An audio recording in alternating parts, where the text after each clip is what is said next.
another episode of Rising Tide. The purpose of Rising Tide is to educate, heal, and empower by bringing on the world's most brilliant minds and purest souls. So I am extremely grateful to have another Rising Tide in the building, davidDSimons. He is a Facebook ad specialist, a best-selling author, and what else, or how do you describe yourself? Yeah, a mediapreneur. So I have a media. I've always been involved in media-based businesses. I run Kingdom Social Media, see the brand, and we do digital marketing for influential leaders. So I've always been involved in media, and I don't think I'll ever leave the realm of media and utilize it to help people. Well, I definitely appreciate you taking your time to come on the podcast today and be a rising tide. You did just touch on it briefly, but if you could just start by just telling the people just who you are, what it is that you do, and how you got started in what you're doing. Great, Chris. First of all, it's an honor to be on your show. Thank you for having me on. Truly appreciate that, sincerely. So I always start with my story, my background. And my background starts in the household that I grew up. I grew up in a very strict household. My parents are from Ghana, West Africa, and we were given 4 options: lawyer, doctor, engineer, accountant. That's it. Like, that was all that was respected. Anything else, if you wanted to become anything else, that was, it just wasn't in the cards. So I was supposed to be the entrepreneur. The engineer, because I am an entrepreneur. I was supposed to be the engineer. My brother was supposed to be the doctor. And going into high school, being very transparent, I believe in transparency. My parents divorced at 12. And, sometimes when you're going through life, you don't realize the effect of something on you till later. So my grades were affected. I didn't realize it. My confidence was affected, and it's showing up externally, and I'm not realizing it's something internally. And so by my junior year of high school, there's this pressure to succeed, and I wasn't doing so well. And I basically crack into the system, and I changed my grades. One grade specifically in my English class, which was my best subject, but I wasn't doing so well. I was getting a D. I cracked into the system, changed it from a D to a B, and I was expelled from my high school. And if for going to college, that's your most important year, is your junior year.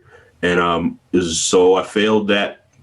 And there's a whole bunch of other things. I was a knucklehead. I got into a lot of trouble. I got into a lot of things. It wasn't planned for me to be where I am today. And that's by the grace of God that I am, because I got into a lot of trouble, but I'm shortening it. Eventually I get to college miraculously. I get into college, mechanical engineering major. Freshman year was fine. Second year, I'm like, you know what? I hate this. So I write my mom a letter, because I knew I wouldn't be able to even get a word out and have a conversation, and explain to her that I'm going to go into this thing called digital media.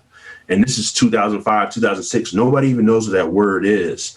And I'm using digital media to help friends of mine who are on, I'm sure you remember the MySpace days, all of that. I was using MySpace for fun. I was just helping friends of mine who were musicians, artists, creatives, and helping them grow their fan base and get their music out and getting their content out to people. And I didn't know this would be the industry. I had no idea. I was just following something that I thought was fun. I was passionate about. And I did that. And I started to help small businesses. And I did that for fun. I did that for free. And then the door opened to work for a company called TerraCycle, the world's leader in upcycling and recycling of traditionally recyclable items like this. So this Cliff Bar wrapper could get turned into a little bin here, or they take trash and turn it into products. So I managed the digital marketing for them for 4.5 years. I managed all the U.S. and 26 other countries, all our digital marketing. So we're talking Frito-Lay, Kraft, Huggies, all the big CPG companies, Fortune 500 companies. And I got to learn a lot. And then from there, I left corporate America, or I like to say, the truth is I got launched. I was let go in my 4.5 years in, and I built the business, Kingdom Social Media, where today we serve influential leaders. So speakers, trainers, coaches, consultants, athletes, small businesses, and all kinds of things. We work with NBA, NFL, variety of people over the years. But that's the story in the nutshell, who I am, what I do, very briefly, but, as much as I can, try to give some of the detail. So let me ask you, it's called Kingdom Social Media? Yes, sir. So what are some of the main problems that your customers come to you with? Great question. So most people have a few problems. First problem is their in-person greatness does not reflect online. So they may be amazing. You could be and this goes true for a lot of things. You could be the most amazing speaker. You could be the most amazing, trainer, most amazing, make the best cakes in the world. But if nobody knows that online, then they don't know it. That's the way we live in today. So they don't have an online presence. So somebody might have a great business or even a business they're building up. But the point is, we look at things. If you're not showing up online, if you're not pulling up on Google, if you're not on these social platforms, you don't exist in the mind of the consumer. So that's the first step we help people with, is understanding where they need to be online presence wise and having an online presence and a consistent online presence. The second problem that I often see is that people utilize social media. They're using it, but they're just getting engagement. Engagement's great. But I mean, if I asked you the question, Chris, would you rather have 1,000 likes or $1,000? $1,000. $1,000, right? But people are going after 1,000 likes. I'm like, well, in business, you need sales. So I would say likes don't pay the bills. I can't go into the bank and say, Facebook, I got 1,000 Facebook likes or 1,000 Instagram likes. Can I get some money out of the bank? No, it would never work. So the key is helping people understand they need to build systems. That's where we really help people. And we had a kind of conversation a little bit before we started the interview about, funnels and stuff like that. So funnels, ads, taking people through a proven process. McDonald's doesn't make the best burger in the world, yet they sell the most burgers, right? They make the most money. Why? Their systems are flawless. So they can bring in anybody to come in and work their system. And most business people today especially online, don't have the systems needed to generate revenue on demand, and they don't have the systems needed to draw in leads and sales. So that's the second problem we solve, is making sure that a person has the right systems and understands that, generating leads is more important than generating engagement. I mean, there's a whole bunch of other problems, but those are the top two. No, that makes a lot of sense. And I like asking these type of questions because listeners might be listening and not even realize that they could be in need of your services, or that you could have the solution to their problem until they hear it spoken in a context in which they can relate to. So that's why I ask those questions. And I have follow-up questions. So what are some of the challenges that most people have when it comes to having a consistent online presence, and then also challenges that they are having when it comes to either being aware of systems or implementing the actual systems? Great. Because I know, like, when it comes to like the funnel, it was a struggle, and it took a lot of willpower. It took a lot of time to get through it. I'm actually happy that I overcame that obstacle, because I felt like a few years ago, I would have probably just looked at the mountain like, oh, that's too high, and then probably just turned around or just sat there or just whatever. But in your experience, what are some of the challenges when it comes to that? Yeah. Well, kudos to you, Chris, for getting that done. This is no joke. Funnels and ads and systems, they're a piece of work, honestly. But what I would say from a consistent standpoint is this, that the things we admire, I think we have to remember something, that the things we admire, the brands we admire, right? You got the marathon hat on, right? We, admire Nipsey Hussle, or admire someone that's of, a certain caliber, right? They've achieved a certain amount. What they all have in common, the one of my favorite speakers is Eric Thomas, right? E.T. the hip hop preacher.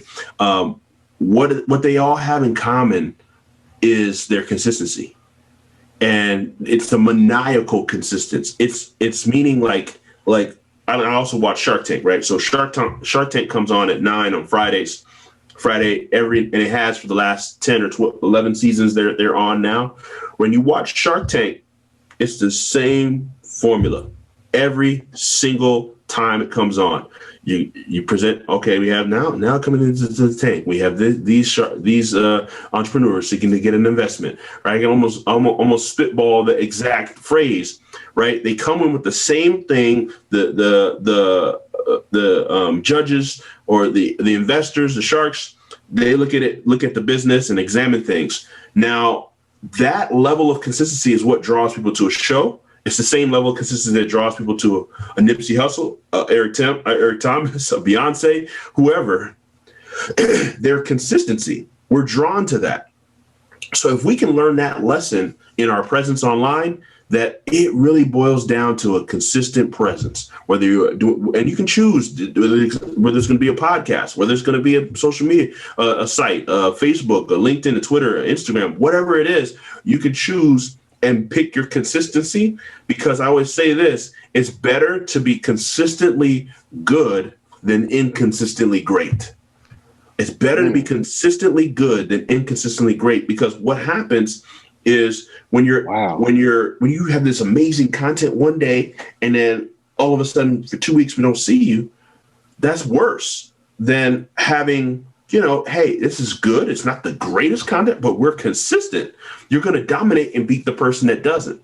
So I always say that consistency is truly the key to success online from a presence standpoint. So you got to have that and pick your consistency. The second thing is that was a bar too, bro. I just want to give you your kudos, man. It's better to be consistently good than to be inconsistently great. I had to write that one down. That was a bar. Oh, thanks, bro. Appreciate that. Appreciate it. Yeah, man. So the next part of your question is more about the funnels and the systems and all those things, and how can about building it, right? Like why should one have those things in place, and how can they put it in place? And the challenges that they have when they're trying to implement. Let's just say I'm trying to do it on my own, and I'm trying to like the next step after I built the funnel is to try to do Facebook ads and all that stuff like that. So I'm just trying to do it on my own. What are the roadblocks ahead, I guess? Okay. Yes. So the truth is that you're going to have, challenges with building a funnel, and it's a process to learn it. It's just like I look at it from this standpoint. You can either, you should learn it enough to know how to do it, and then get to a point where you learn enough to know how to delegate it. So if you get to the point where you say, you know what, okay, I've learned it. I realize I don't want to spend my time on this personally. I think a person needs to evaluate, and this is why they'll bring in an organization like mine or another organization to come in and do it for them, because they understand their time could be better spent. So I always tell entrepreneurs and business people to find your number, meaning how much is your time worth per hour, right? So if your time is worth, let's just say your time is worth $200 an hour, then if that task of doing this is going to take you to do the funnel, but so again, put aside that person should learn it initially, but if a person is going to, use that first, after they've realized, this is not for me, then they use it, and then it's 4 or 5 hours you've spent. So 4 or 5 hours, let's just say you put 5 hours in, that's $1,000 worth of your time, where if you spend $1,000 to have somebody do it, and they do it, and they're going to do it 10 times better, or 5 times, or even 2 times better, then it's worth it. in my opinion, to bring another company or someone else to be a resource. But when you're building a funnel, there's so many layers. You have to understand that there's a psychology behind it first. So there's the tech part, but what's more important is the psychology. How does one person that doesn't know my product, doesn't know myself, doesn't know my business, how do I draw them in to come from an ad or to the page and learn about what I have in a way that speaks to their pain point, tells them I have a solution, builds credibility, builds trust. So there's copywriting, there's psychology. I always forget to share this, but I also am an adjunct professor at Temple University. And I have a class that I teach social media marketing. And this is one of the books I have my students read.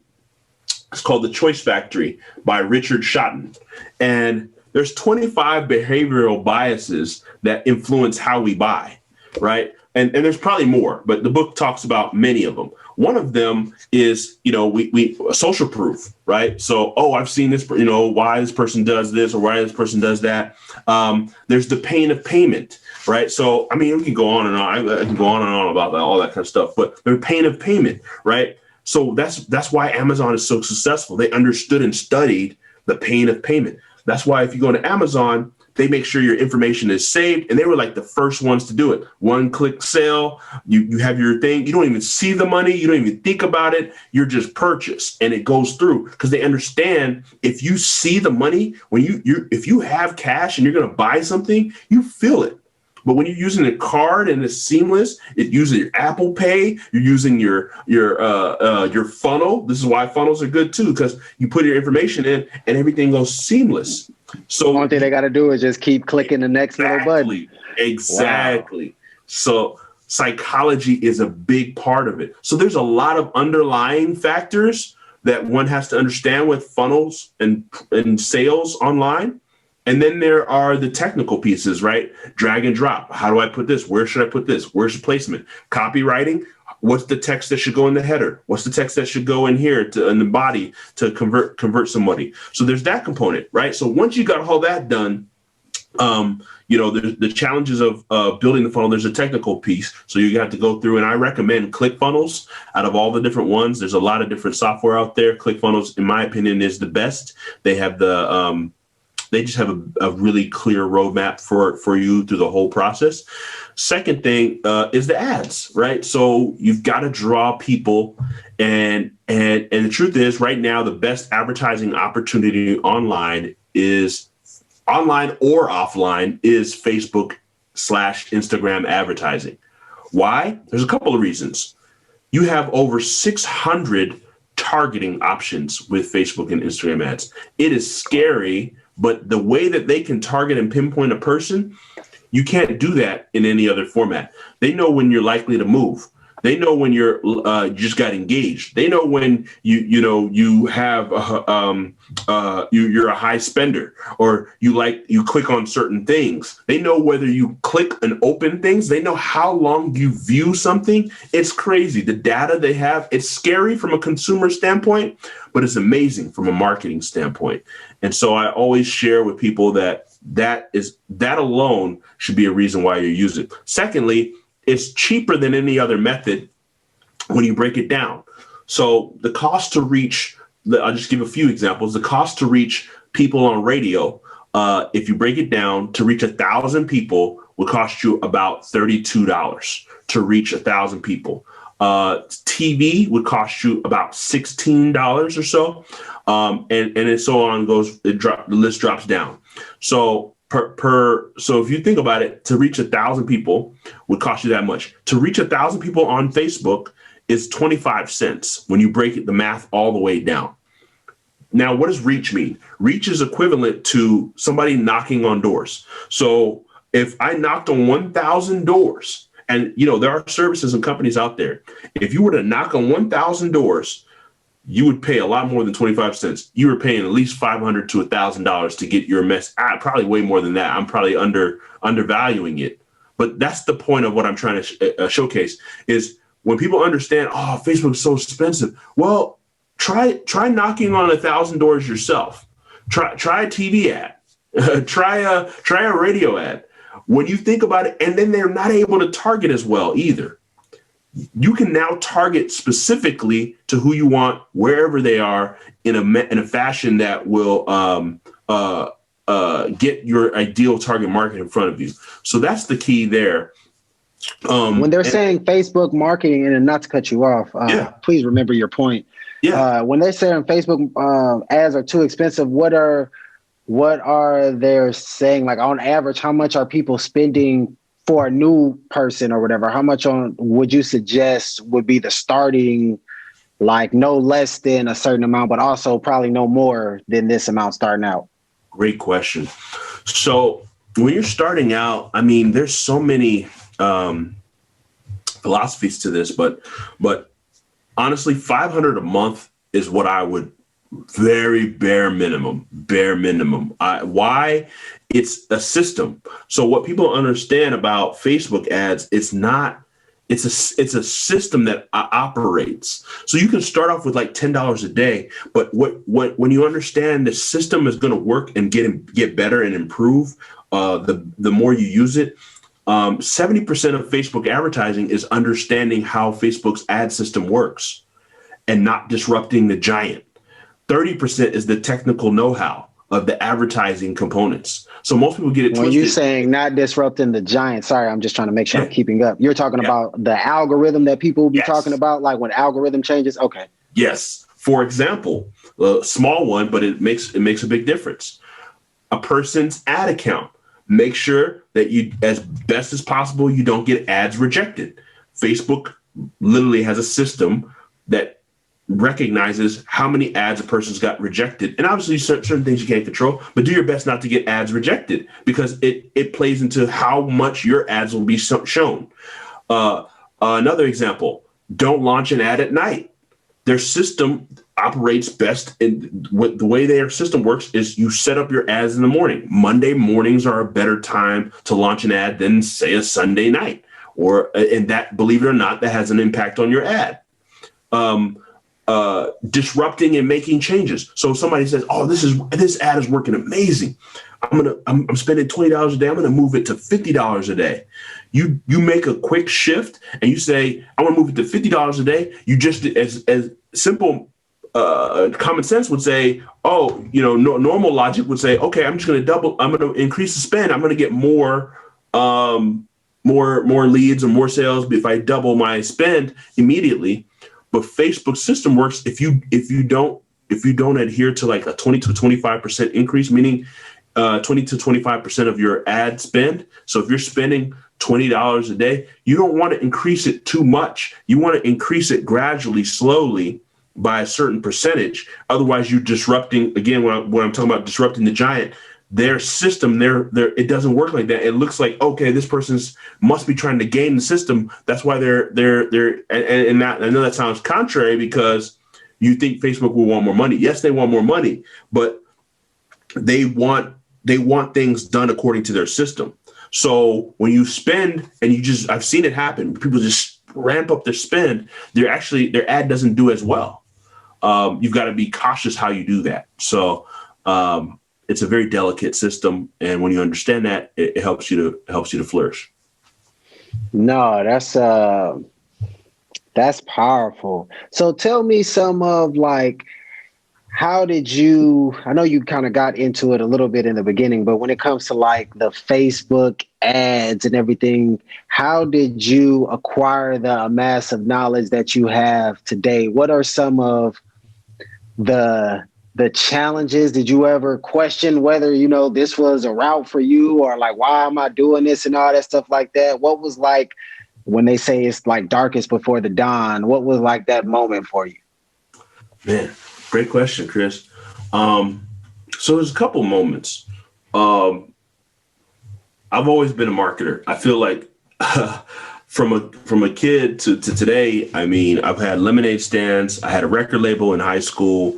I had, and a record label in college. I was in, multi-level marketing when I was like 18 or 19 in Primerica Financial Services. I learned a lot from that. I've always been an entrepreneur. So I also used to burn CDs. If anybody remembers those, the CDs where you had blank CDs and you record mixes and stuff like that. So it's a mindset, honestly. And the pivotal turning point, Facebook ad wise, digital marketing ads wise, was in college when my last name is Simons, and most people say Simmons. So Simmons is Simmons, right? So here I am in college in my dorm room. I'll never forget. I'm on Facebook. I see this ad, and the ad says it's a T-shirt, and the T-shirt says it's Simons, not Simmons, with 2 M's. I said, "Whoa. This is a game changer." I just knew. I said, there is no way. How did they do that?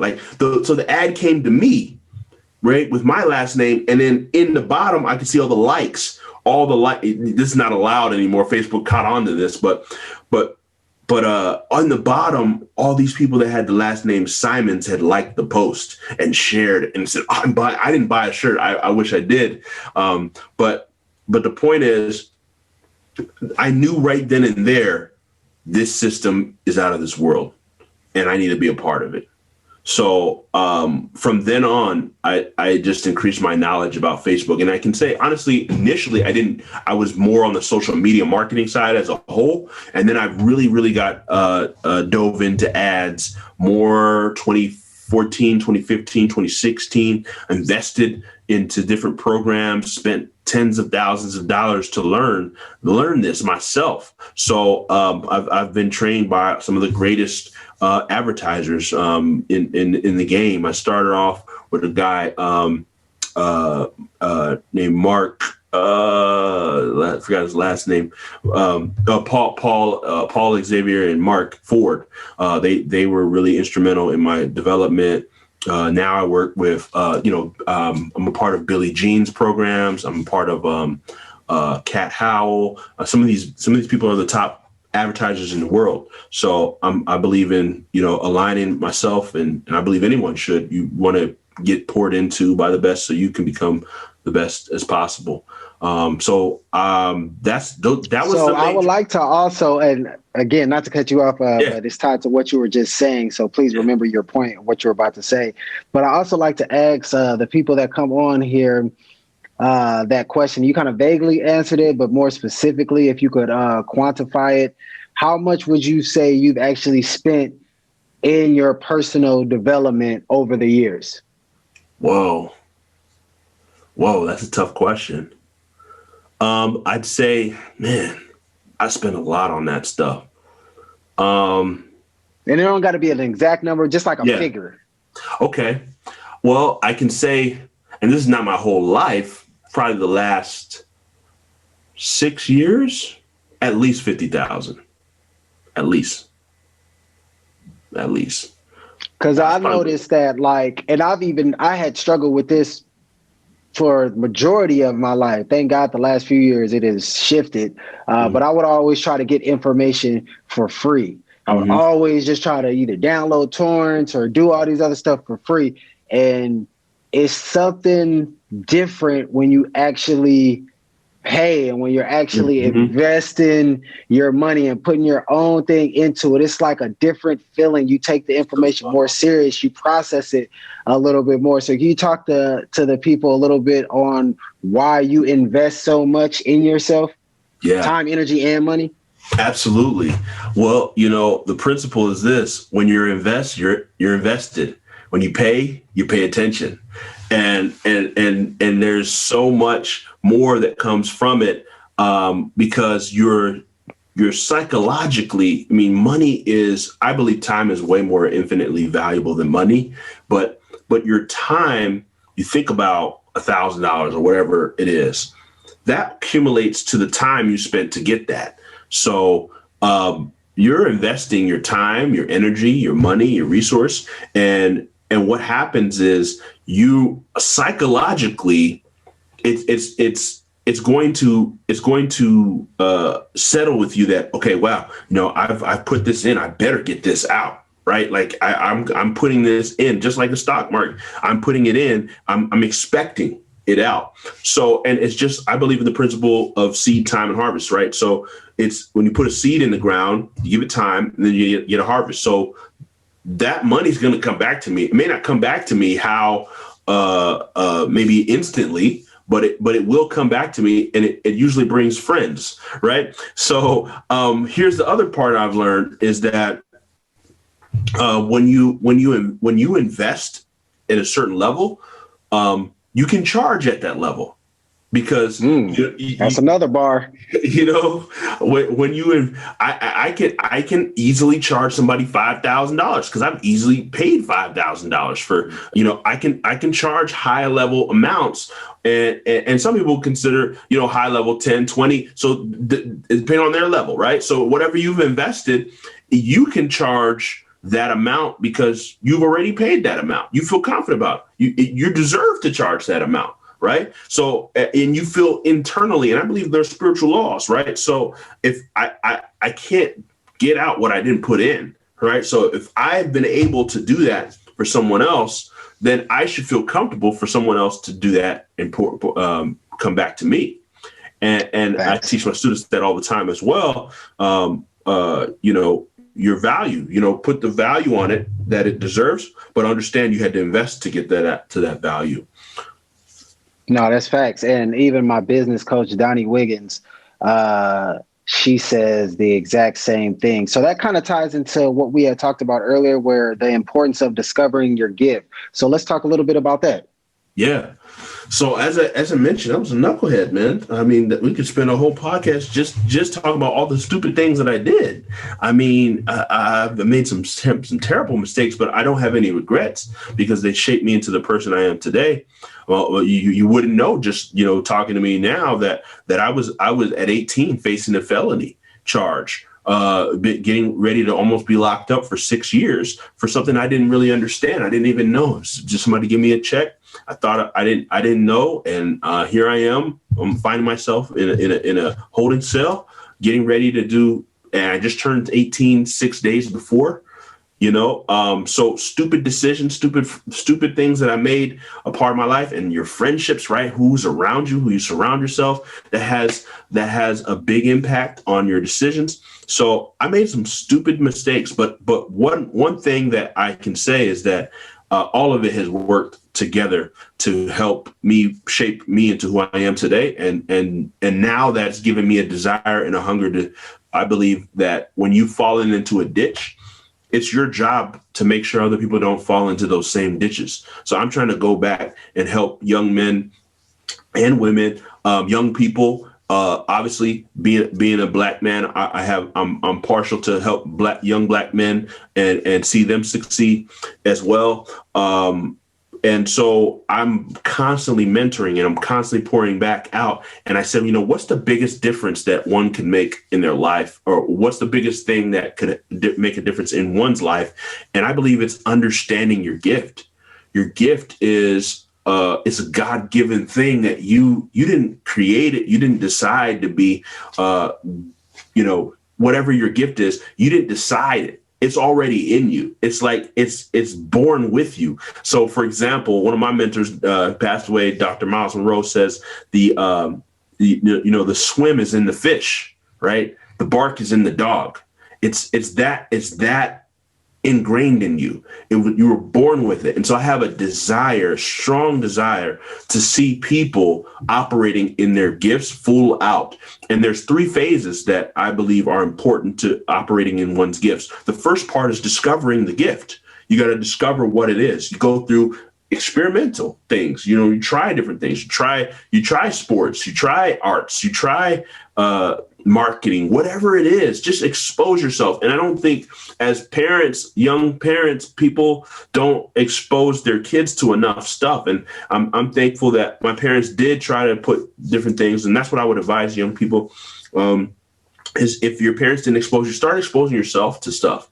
Try different things. You might find you have a knack for writing. You didn't even know it's there. You might have a knack for encouraging people, motivating people. Obviously, one thing I can already tell from you is you're a great listener, right? So listening is a gift. And sometimes school doesn't teach you these things, right? They just point out a system for you to excel in specific subjects, but behind those subjects, there's an affinity. Why is a person drawn to history? Maybe they have a thirst for some type of knowledge or wisdom. Maybe there's a wisdom gift. Why is somebody drawn to math? Maybe they're logical and they're very, strategic. They don't point out the most important thing, in my opinion, is what is that gifting that's on the inside that you can do so easily that it doesn't take any effort. And one of my other mentors Delatorre says, it's hard to see the picture when you're in the frame. So the problem is most people don't have anybody to tell them, hey, I see this gift in you. You're doing this so easily. You need to nurture that. So the next step is the development. So you develop that gift into mastery and develop that gift, one of my gifts is encouraging and speaking and teaching. I'm a teacher at heart. I love to teach information and share information. So when I do these Facebook ads workshops, when I do all these things, yes, I learned some skills. Those are skills, Facebook ads, all these things. I wasn't born with the gift of Facebook ad development. It wasn't even around when I was born. But my point is I use my skills or my gifts and I tie them in together. But the gifting is the thing that you can do just effortlessly. And I didn't know. So that's why I take it back to 18. I was misguided because I didn't realize the potential that I had in me. I didn't realize what I was naturally gifted at. And so I hated that, knowing that I had this potential and I didn't use it. So I said, you know what? I'm going to take this same thing that I did not utilize and help other people learn what their gifts are faster than I did. And so I created a mixtape and it's on Spotify. It's called The Purpose Gift Tape. And you can get it free. And it's 7 tracks that goes into detail of this whole process of gift discovery and the importance of it. And so that's the second phase, the development. You have to develop the gift, and you said that mixtape was called the gift tape? The Purpose Gift Tape. Yep. The Purpose Gift. I'm gonna check you out. Yep. It's got some nice hip hop beats over it, me talking over the beats. And love for your feedback on it once you get a chance to check it out. And then the last step is distribution, right? So what good is a gift if you don't market it? So you've got to market your gift. You got to get your gift out there to the masses, and you can't be shy about it because tied to your gift is other lives, right? People, when you walk in your gift, I look at it like a tree, right? A tree has fruit, and the purpose of the tree is for the person to eat the fruit from the tree. And if I have fruit on my tree, and here's the truth, a lot of people don't understand that it's okay. Some people aren't going to want the fruit on your tree. Let's say Chris is an orange tree and I'm an apple tree. There are people that are going to need Chris's oranges and my apples, but some people are going to just need the oranges. And some people can only get what they need in their life when Chris is operating in his gift. And here's a crazy statement, but I believe this wholeheartedly. When a person is not operating in their gift, this is when people who were supposed to fulfill their potential actually get into trouble, like myself, right? When people aren't operating in their gift, that's when suicides happen. That's why rapes and violence, because this kid who was supposed to learn something from a David, from a Chris, or I know we're operating in ours, but let's assume we didn't. If we didn't operate in our gift, that person, because I believe just like the tree, is that fruit is only for that person. So when that person doesn't operate in their gift, they're actually hindering somebody else from operating in theirs. And it's a cycle. And there have been people in the past and the people in the present that are not operating in their gifts, and therefore they're not able to pass that down to other people. And that's what I believe. I believe all crime, all hatred, all the stuff we experience in the world is very simply from a lack of purposelessness. They don't know their purpose, and they don't know their purpose because they don't know their gift. And I know that it's a very simplistic way of looking at it, but that's why that's my life's mission, man, is to help people discover and develop and distribute their gifts to the world. No, I definitely feel you as far as walking in purpose. And even King Solomon says, without a vision, people perish. That vision, I believe he was referring to, was purpose. Yes. Talk to me about this business in a box intensive. Yeah. So a buddy of mine, Ryan McCrary, shout out to Ryan. We do an intensive online. We used to do it in person. We've been doing it over a year now, helping businesses come in. As you talked about, a lot of people struggle with the funnel and the ad component. And what we do is we give people not just the blueprint, we actually help you and put this whole piece in place on the spot in a full day environment online through Zoom, where we encourage you to have, talk about, you send us a form, so it gives us data and information so that we can implement and put those pieces together and help you. So he will help you on the funnel part. He's a funnel guru. I will help you on the ad part, copy, strategy, and we combine it together. So by the time a student is done, they're leaving with an ad and a funnel completed, and they're ready to go. And we've had some successful clients doing some great things. So this is a done by you service or a done with you? So yeah. Are you telling them what to do and then they're doing it like live, or y'all actually do it and then just give them the finished, all right, these are your ads, this is your funnel? Great question. Done with you. Yeah, done with you. So we're right there live as we're going, okay, try this, put this in there, try exit, adjust that copy. Sometimes we step in and we'll say, hey, let me fix this for you. Literally take over the screen, adjust their funnel, adjust their ad or their Facebook. We've done that many times. But yeah, it's done with you. Full model. Is this in a group setting, or this is like like just one person in the Zoom and then y'all both are going to work on their business, or this is like multiple group setting? Great question. It's in a group setting. We limit it to about five entrepreneurs tops. And we do it in a group setting all day from like 10 a.m. to 6. Our next one is this Sunday, actually, but we do them about twice a month. And then the next one after that, I think, is November 8th. And then we do a little webinar to kind of give people a preview of how we do it. So definitely invite all your listeners and all people connected to you to come and check it out. How do they find the link, or how do they join? Yeah, I'll make sure to get you the link. I can't remember it off the top of my head, but we definitely have a link to both of those. I can get that to you.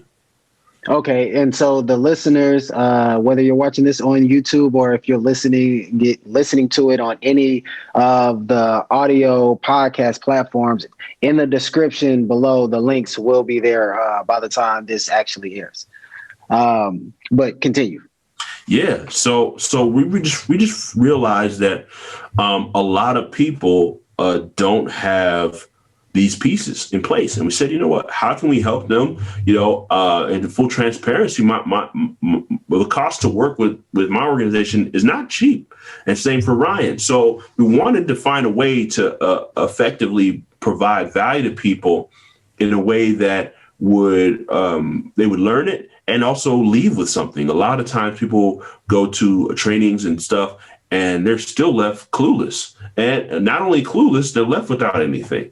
And we said, no, we got to change that. We want people to have something, leave with something, not only leave with a funnel and an ad, but leave with the knowledge so they can duplicate and repeat the process over and over again.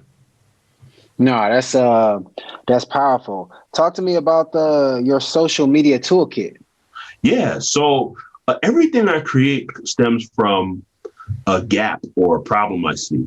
And so I saw that there's so many different tools out there, like plenty, like you name it. I mean, contest tools and analytics tools and marketing tools and all this stuff. And I'm a big proponent of tools. I believe in leverage. So tools give you leverage. And I couldn't find one place where they just had all the tools, just like what are the best, and in that case, free tools, right? What are the best free tools out there for people? And so I categorized it. I put them in the toolkit is a categorization and it has all the tools in lead generation tools. It has contest tools, engagement tools, productivity tools, and it breaks down all these different tools. And from my test and going through them, I've either purchased, or if they have a full version, or they have a free version that I've been using for years. All of them I've vetted myself, and I put them in and compiled them into this checklist to help people. And that's what it is. So it's free. You can get that one at, I know that one now. I know that link, kingdomsocialmedia.com/toolkit. And you can get that one there and be able to use the tools whenever you want. And then you had a book that was called Faith into Abundance. Talk to me a little bit about that, which was a bestseller. Yes, sir. Yes, sir. It's a compilation book, right? So I am a Christian. And one of the things that there's this big stipulation, like you can't be, talk about faith, and you can't talk about business or success or money. And so this dispels that. It's this compilation book with myself and 29 other successful entrepreneurs who went through, and here's the truth. It went through trials, because it doesn't come without any trials. So my trial is dictated in there about just being fired, right? No, if you've never been fired, listeners, if you've never been fired, it's not a pleasant experience. Even if you want to leave, right? It's a emotionally taxing situation. So, but not only so, I just dictate this. And when I got let go from corporate America, I was generating them millions of dollars, right? So it's nothing about my ability to produce. I don't know what the reason was. I still got love for TerraCycle. No hard feelings at all. And it was time for me to go. But the point is, I got let go, right? And it was just for spur of the moment, like, sorry, you got to go. Literally that day, packed up my stuff, and I was booted. And the second thing that happened 2 weeks later, after just getting let go, I lost, and I had a business on the side. So I'm building Kingdom Social Media on the side now. And it was growing. So I was grateful for that. And I lost my biggest client in that moment. 2 weeks later, I lost my biggest client, just got let go. 2 weeks later, just like feeling like the world just like caving in on me at that moment. And so in the book, I talk about the process, how I overcame that, how God got me through, how my faith in God got me through that moment. And not just that moment, is something I rely on. Faith is being important. It's important to me. And it's how I get through the trials and the tribulations that are going to come, and the ones that are here that I'm dealing with now. So it's a book that details people how they got through trials and tribulations, and how they continue to, with courage and strength, to bound through difficulty. No, that's beautiful. And that kind of ties into something that you had said earlier that I wanted to ask you about, but the conversation took us away from it. You were saying that your external reality were being affected as you were growing up by things that was going on internally, but you didn't know about that. Talk to me a little bit about, first within, then without. Mm-hmm. Yeah. So Steve Jobs says it. He says it's easier to connect the dots looking backwards than looking forwards. Right. So you can go and connect dots, see this to see that, and piece things together. But I couldn't see while I was in it. Internally, I was struggling with the fact that so when my dad and my mom divorced when I was 12, my dad left. He moved to a whole nother state. And I didn't realize I was doing decent in school when he was here. But when he left, my confidence left. So I didn't realize that my confidence in myself, and it's true, and this is to the fathers listening, fathers, you instill identity into your children, both boy and girl. So that identity, it was like somebody just took my confidence away. And so my confidence, I didn't realize it then though, but that's why I didn't do well in school. Not that I couldn't do well in school. Obviously, to be able to crack into the system, you got to have some kind of know-how, right? To crack in. Yeah. So it wasn't a thing of not knowing how to do homework and all these things. It was a emotional thing that I was dealing with, and I didn't realize. And so the internal, it affects the external. You can't fit. You trying to. So parents and entrepreneurs, and this is to everybody really. They try to fix. Oh man, I'm not getting sales in my business. Well, we need to fix what's inside first. It always starts inside. As much as we want to fix the thing is not going to fix itself. You need to fix you, the thing inside you, and then deal with that. So years and decades later, as I'm coming to understanding, well, not decades, but a considerable amount of time later, I started to understand, wow, you know what? I put my whole confidence in my father. And when my father left, I felt I lost my confidence. I had to understand, I had to deal with that issue. I had to deal with it head on and realize the internal effect of the external and not try to fix the external. A lot of us focus on— How did you go about fixing it? Not to cut you off, but how did you go about, because like I was telling you, I think before we actually started recording, the book that I just dropped is actually called Healing in Hindsight, the ultimate guide to how to unpack your trauma and master self-empowerment. So I am curious as to what you actually did to get that internal alignment right and stop the self-destruction, because I identify with you as you were sharing your story on many levels. When I was 18 years old, a friend of mine gave me traveler's checks and all that stuff like that. And I was cashing them, making a whole bunch of money, ended up catching, I got charged originally with a C felony, forgery. Had no idea what that was. Right. The dude who got me into it was like, yeah, it's just a misdemeanor if you get caught. No, it was a C felony. Wow. And yes. And then luckily after a year of probation, I ended up getting it down to a misdemeanor and all that. But like when I got arrested and was in a little jumpsuit and was in the court and it was multiple counts, they was like, yo, you could have had 12 years. I was like, oh my God, I was 18. Exactly. I hated my dad growing up. I was hypersexual, all these things that I had to work within myself from stuff that caused me pain when I was younger. And it's funny because we can't never really, it's hard to connect it like my behavior now to something that happened so long ago. But when you can really reflect, it always ties back to something that happened super young. So how did you go about actually unpacking it and then resolving it and letting the pain go? Yeah. Wow. That's powerful, Chris. We're like-minded and similar spirit, man.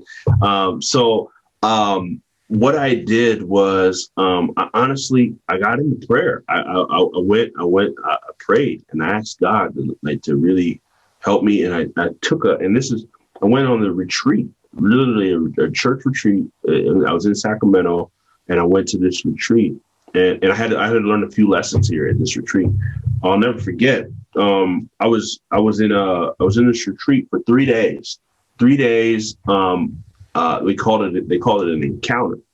And I disconnected from everything. Phone and social media wasn't what it is today, but I just disconnected from anything. I wasn't doing anything but looking for answers. I was asking God, I was praying. I spent the whole weekend in prayer and reading the Bible and getting clarity in my mind. And from that weekend, that's when these epiphanies started hitting me. I was 19. A lot of stuff was hitting me. And I started to realize a few things. And one of the things was, if I don't stop the pattern that I see, that I was seeing in my bloodline from like my father and his father and those things, if I didn't stop the pattern, I was going to perpetuate it and keep it going. So that was a wake up call. And I started to, and I actually reached out to my dad and said, Dad, and this is a lesson for those listening. I reached out to my dad and I said, I felt like you neglected us, and he was like, I never neglected you, but he did. He obviously did, but he said he didn't. So in that moment here, I'm going through this retreat, getting to this place of renewal, restoration. And God had to show me that you can't get your comfort from man. You can't, like, my answer wasn't when you know what, son, I'm so sorry.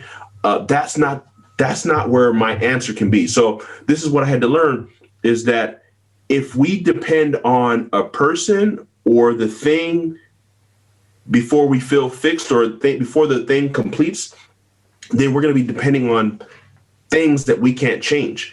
And I can't change my father. I can't change how he felt about a situation. So I couldn't go to him for my resolution. But a lot of people expect, oh, this person damaged me, this person hurt me, this person, and you're looking to the person for the thing, but that means you can't take responsibility. So I had to learn in that moment, I took responsibility. It doesn't matter. And I know we've all gone through hurtful things, harmful things, traumatic experiences, but every traumatic thing that I've gone through, I take full ownership, even if it's not my fault. This gives you power. So I took my power back by saying, I am in control of, no matter what happened to me, I'm in control of the response to it. So when my dad shared that with me, I was hurt for sure. I realized he's hurt and he doesn't understand and he doesn't think he neglected me, but I know he did, but I forgive him anyway.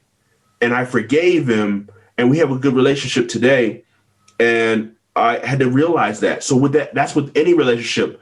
I don't expect a person to change for me to get my resolution. I decide my resolution, and then they decide whether they decide to change or not. That's not in my control. I control what I can control. And I had to learn that. That's powerful, man. And it's funny because I had a similar conversation with my father. I remember I was 16 years old, and one of my older male mentors was like, write a list of everything that he did, and then just address it. And so I did, and it didn't go well, as you can imagine. Being older now, thinking about it, like, yo, if I got a list and I'm just coming at you like, you did this, you wasn't there for me, then you're probably just naturally going to get defensive. I know even if a person's coming at me and they're wrong, if they're just coming at me, like, I'm just naturally going to get defensive just because you're. So so from the ages of 16 to like 28, I never brought it back up to my dad. Never. Like, I never had one conversation with him about it. And so at the age of 28, though, which was probably 3 years ago, we just had a conversation. And I just changed my approach. So I called him and I was like, Dad, do you feel like I harbor negative feelings towards you? And he was like, I don't think that you harbor negative feelings. You probably just think I could have been a better dad. And I was like, well, I just want you to know that I feel that you were the best dad that you knew how to be, because your dad wasn't in your life at all. So he gave my grandma, your mom, 6 kids, and then just dipped out. So when you were younger, all the pain that you've seen your mom and your family go through stemmed from financial struggle. So in your mind, you're like, yo, as long as I cover you financially, I'm good, because I don't have no other archetype of a man that's like, yeah, I can provide for you financially, but I'm also in tune emotionally and making sure that we're connected that way. And I'm like, so I can't fault you for that, because you know what you know and people don't know what they don't know. And my dad sat there and he was quiet for a few minutes. And then he was just like, took a deep breath. He was like, man, I can't even tell you what that feels like to me, hear you say that. And without me having to say anything to him, he was literally like, man, you know what? I could have been there for you. I'm sorry. I could have been more at your track meets. I could have did this. I could have did that. We could have had a better relationship.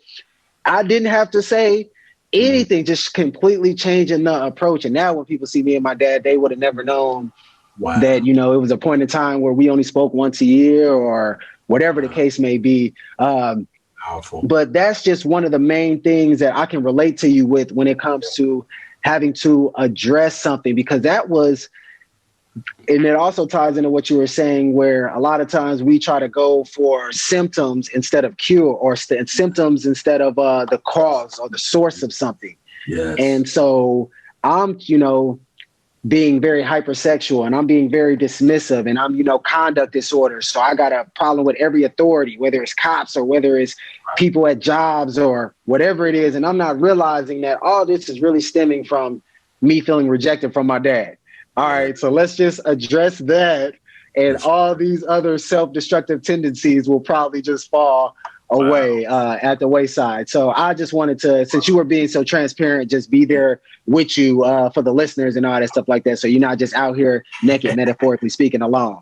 Yeah, no, that's powerful, powerful, bro. I'm so blessed by you sharing that, and that's a model that I think that listeners can hear and implement in their lives. You know, that's powerful. You and your dad having that relationship based on you having that foresight to learn yourself and then learn and look at it from a different perspective. Most people don't do that. So mad props to you, man. Yeah, I actually had tried to come up with a whole little family tree and go up as high as possible and try to learn the psychology as much as I could of all the people that came before me that I came from. Yeah. And it was just interesting just finding just them generational curses or just like all it really that exercise alone really helped me out because it helped me stop being so hard on me for some of my shortcomings. Yeah. Because I'm just like, okay, this ain't just something that Chris McBride is struggling with. Right. Like, damn, my dad struggled with this. My great granddad struggled with this. My great granddad, every male that I can find up on this chart all struggle with this. Like, but then it also, like you said, makes you be like, okay, I can't just leave this to chance or fate or all this other stuff like that. I need to figure out a way to make this end with me so it doesn't perpetuate on to my kids and my great grandkids and everything that's going further. So I commend you on doing what you have to do to unpack your trauma and to elevate yourself. I know we are coming up on the hour. We actually over the hour mark slightly. Let me ask you a parting question. Yeah. So what's one thing, how long have you been an entrepreneur again? How many years? Well, full-time entrepreneur, 5 years. 5 years. Yeah, full-time. Yep. But what's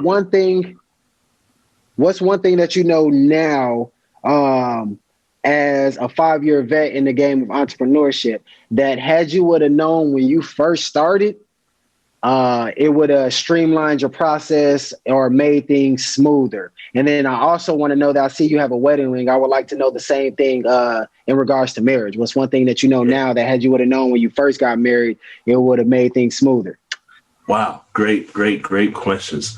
So for the entrepreneur standpoint, I think understanding that you have to understand to create the system of the business, not the result of the business, focus on the result of the business. So let me explain that. So a lot of people, myself included, I read books, but I didn't understand it. And there's a book called The E-Myth by Michael Gerber, which talks about this concept of understanding the power of systems. It's easy to understand, but it's another thing to do it. So I understood about it when I started, but I didn't implement it as well. So what I mean by this is create a business that can operate without you. Even if you love to do because I love doing what I do, and I never thought I'd want to stop doing the thing. And I don't want to stop doing the daily grunt work and the things that we need to do. But you have to understand that things can happen. Shifts can happen in life. Like I had a health scare last year where it put me in a position where I couldn't work. So how can the business grow if it's tied so much to me? Right. So I had to learn. But thankfully I had systems in place as I got my understanding of entrepreneurship. So this is the principle. Don't focus on focused on being in love with the thing you do in your business. Focus on loving the system that delivers the thing you love doing in your business. That's a whole different context. So focus on loving the system that delivers the value. Don't focus on you delivering the value. So that's what I had to learn. And I would tell entrepreneurs that every day: create the system for the thing and focus on the system of the thing, not the thing. That is the key. You want the thing to run, the business to be able to run without you. Marriage wise, I'm blessed. I have an amazing wife. I'm so grateful for her. We've been married now 8 years. She is my best friend. She is, man, I'm so grateful. She's helped me to become who I am. She's allowed me, because you've got to have someone. And this is honestly one of the most important decisions an entrepreneur can make, is who you spend the rest of your life with and who's in your ear, especially for my fellas. The power and the influence of a woman is so strong, and beyond sex, it's strong than you can imagine. So when I was going through tough times in business, and I actually said, you know what, I think I need to get a job because things were tough. She said, no, what did you get in this for? You're not going back. So even when bills were due, times were tough, she supported me and said, no, you're gonna continue in this. And you need that kind of support, someone that can believe in you, even if you don't believe in yourself at a moment. So here's the thing I would say, marriage wise, that I would, going back, what I would do, if it was my first year of marriage, the first thing I would really have in place, and this is going to sound crazy, but is establish a play account for your finances. Establish an account. I know this sounds like, what about marriage? Like, no, money is a big part of it. And so I think that is something that I should have had for my wife and just for her, like have an account where she can just do whatever she wants. No accountability, nothing. She just does her thing. And everybody's dynamic is different, but what I'm expressing in that is, money, it mirrors how you feel. It mirrors a lot of things. So if you have limitations or certain things, and know what type of, so this is actually the real lesson, understand what type of money personality you are. So I'm a saver. She's a spender, right? And spenders and savers there's usually one or the other. Usually you don't have two savers. You don't usually have two spenders. You usually have one or the other. So whatever that bend is, if that person is a saver, create systems for that so they can see that. If that person is a spender, create systems so they can have that. So that's what I would say is knowing that earlier and implementing that earlier would have been great. No, I definitely appreciate all the wisdom that you came up on this podcast and dropped, man. So tell the people how they can support different endeavors that you have going on, find your products, get access to your courses and classes, hire you if they're trying to get their, company ads and all that stuff like that going. Just tell the people how they can get in contact with you. Absolutely. So I'd start with kingdomsocialmedia.com/toolkit. That will get you the toolkit, it'll get you on the list, and we'll get you updates on the different things that we have going on. You'll stay tuned with all the different free trainings we have. So definitely take advantage of that. I'll definitely get the links for the BIB webinar, the Business in a Box trainings we do. If people want to learn more about that, you can go to my Spotify.com and grab the mixtape free, the Purpose gift tape, and then social media at davidDSimons. That's 1MSIMONS on all the different platforms. You can connect with me there. And I'm super elated, man. Thank you, Chris, for having me.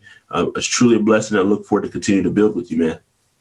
No problem. So thank you for coming on Rising Tide. Again, the purpose of Rising Tide is to educate, heal, and empower by bringing on the world's most brilliant minds and purest souls. So again, it was such a pleasure to have the Rising Tide, David Simons, in the building. Until next time, let me stop.